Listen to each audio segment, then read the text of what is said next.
আসসালামু আলাইকুম রহমতুল্লাহ।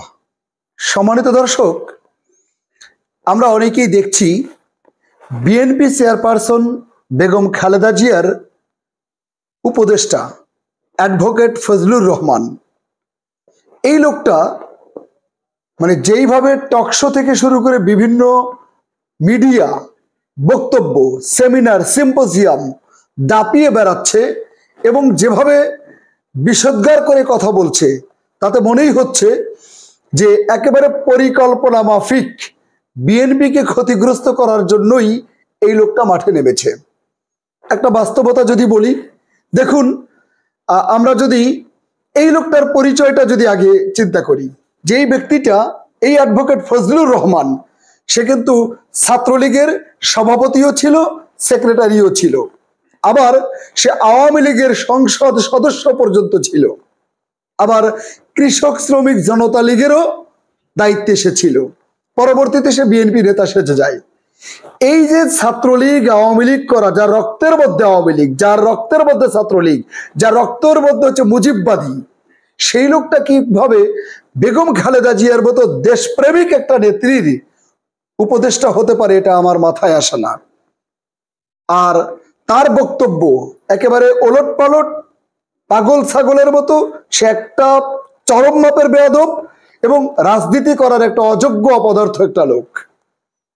শহীদ প্রেসিডেন্ট জিয়াউর রহমানের বিএনপি, দেশনেত্রী বেগম খালেদা জিয়ার বিএনপি, এই বিএনপিতে এইরকম অপদার্থ লোক থাকে কি করে, তো মাথায় আসে না।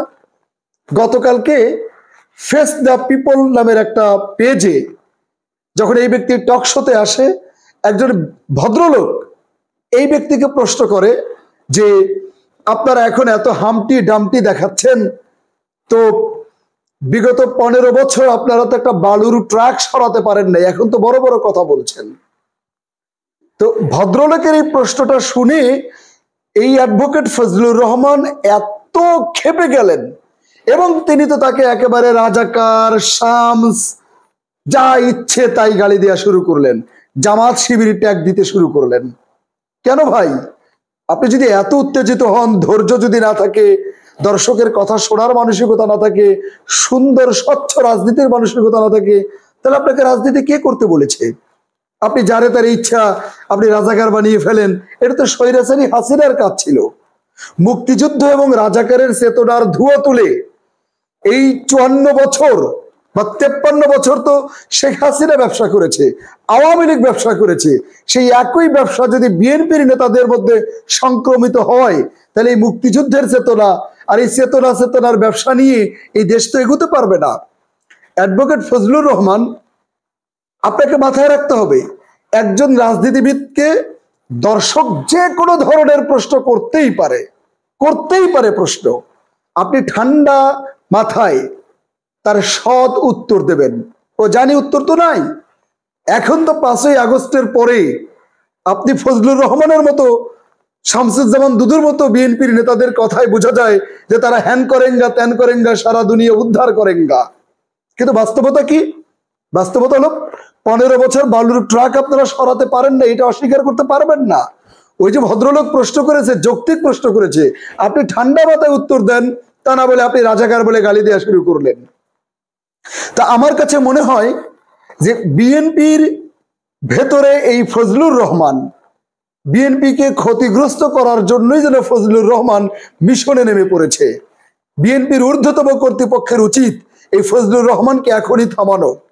মুক্তিযোদ্ধা রাজাকারের চেতনা নিয়ে এসে ব্যবসা শুরু করেছে, ব্যবসার ডালি খুলে বসেছে, যাকে তাকে যখন তখন যেন রাজাকার গালি দেবে, তারপরে জামাত শিবির ট্যাগ দেবে, ইসলাম নিয়ে বিদ্বেষ করবে, বিষেধাগার করবে, ইসলামী আলোচক এবং বক্তাদের বিরুদ্ধে লেগে যাবে।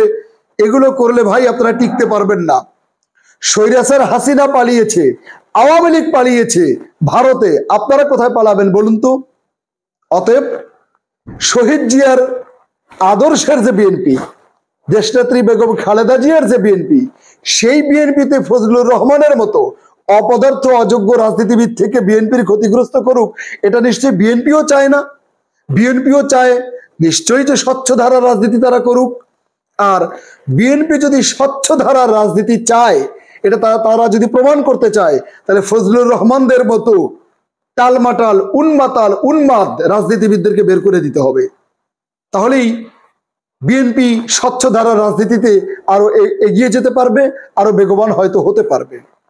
তাহলে বাস্তবতা হলো যে অ্যাডভোকেট ফজলুর রহমান তিনি দীর্ঘদিন ধরে তিনি ছাত্র জনতার বিরুদ্ধে কথা বলছেন, বৈষম্য বিরোধী ছাত্র আন্দোলনের যারা নেতা, যারা জীবন বাজি রেখে স্বৈরাচারকে তাড়াতে সামনের থেকে নেতৃত্ব দিল, তাদের ব্যাপারে বিষোদ্গার করছে। কাকে বিষোদ্গার করছে না? জামাত হোক, শিবির হোক, বৈষম্য বিরোধী ছাত্র আন্দোলনের নেতারা হোক, অথবা নিরাপরাধ মানুষ হোক, অথবা যে কেউ হোক।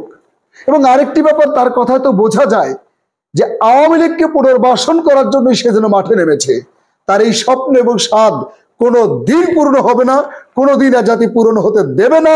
আওয়ামী লীগ দেশে আর পুনর্বাসিত হবে না, আওয়ামী লীগের রাজনীতি আর বাংলাদেশে চলবে না, চলবে না, চলবে না, ইনশাআল্লাহ।